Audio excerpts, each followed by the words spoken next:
వెళ్దామా?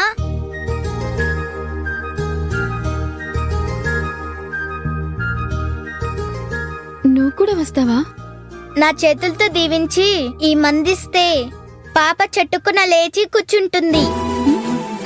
ఏంటి, నీ చేతులతో దీవిస్తావా?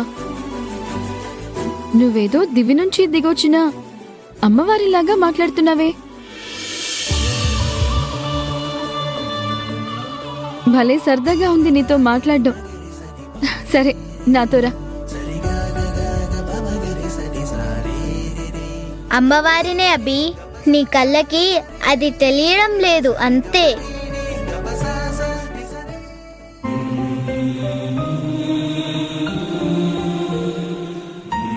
అమ్మో అమ్మో, ఒక్కసారి కళ్ళు తెరిచి చూడమ్మా.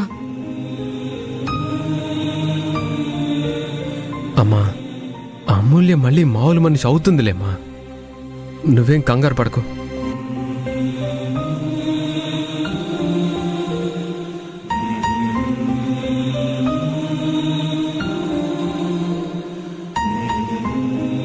బాలా, నేను చెప్పానే మా పాపకి ఆరోగ్యం బాలేదని.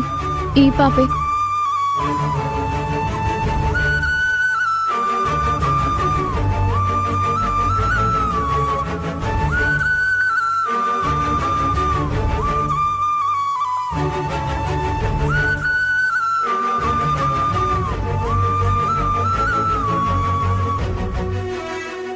ఎవరి పాప? అమ్ముకి ఫుడ్ పాయిజన్ అయింది కదా, అందుకే నాటు మంది ఇప్పించడానికి తీసుకొచ్చాను. నీకేమన్నా పిచ్చా? డాక్టర్ ఆల్రెడీ ఇంజెక్షన్ చేసి వెళ్లారు కదా, మళ్ళీ ఇప్పుడు నువ్వు నాటు మంది ఇప్పిస్తావా? ఇది అసలు నీకు కరెక్ట్ అనిపిస్తుందా? అలా అనకక్క. ఈ చుట్టుపక్కల ఈ పాప చాలా మందికి నాటు వైద్యం చేసిందట, అందుకే తీసుకొనొచ్చాను. అమ్మా మహాతల్లి, నువ్వు మాకు మా కుటుంబానికి చేసిన మేలు చాలు. మళ్ళీ ఇలాంటి పిచ్చి పిచ్చి ప్రయోగాలు చేసి అమూల్య ప్రాణాల మీదకి తీసుకురాకు. ఫలితం చూసాక ఇది పిచ్చి ప్రయత్నం కాదని మీరే అంటారు. నేనిచ్చే మందుకి, నేనిచ్చే ఆశీర్వాదానికి అంత విలువ ఉంటుంది.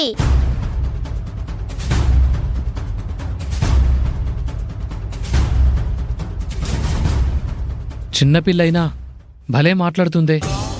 ఈ వయసులోనే ఆశీర్వాదాలు అని పెద్ద పెద్ద మాటలు మాట్లాడుతుందే. నా మాటలకి తర్వాత మురిసిపోవచ్చు, ముందు నన్ను వైద్యం చేయనివ్వండి. నా చేయి పడగానే మీ పాప చటుక్కున లేచి కూర్చుంటుంది. అప్పుడు మీరే అంటారు నా ఆశీర్వాదం గొప్పది అని.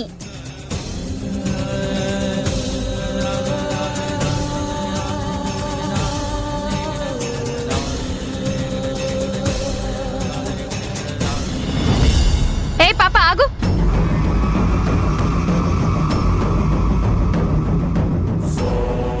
అసలు ఈ నాటు వైద్యాలు, ఘాటు వైద్యాలు మాకు అవసరం లేదు. నువ్వు ముందు బయటికి పద. నడు బయటికి. పద.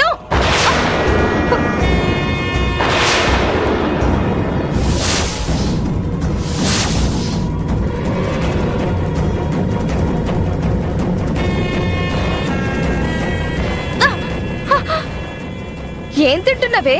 ఇంత బలంగా ఉన్నావు. పద బయటికి.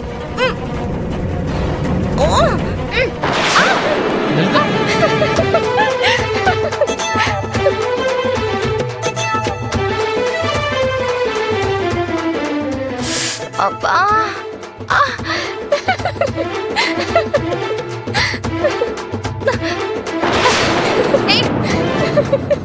నేను పడిపోతే అంతలా నవ్వుతున్నావు. కొన్ని దైవ కార్యాలని ఆపకూడదు, ఆపితే ఇలాగే దండన పడుతుంది.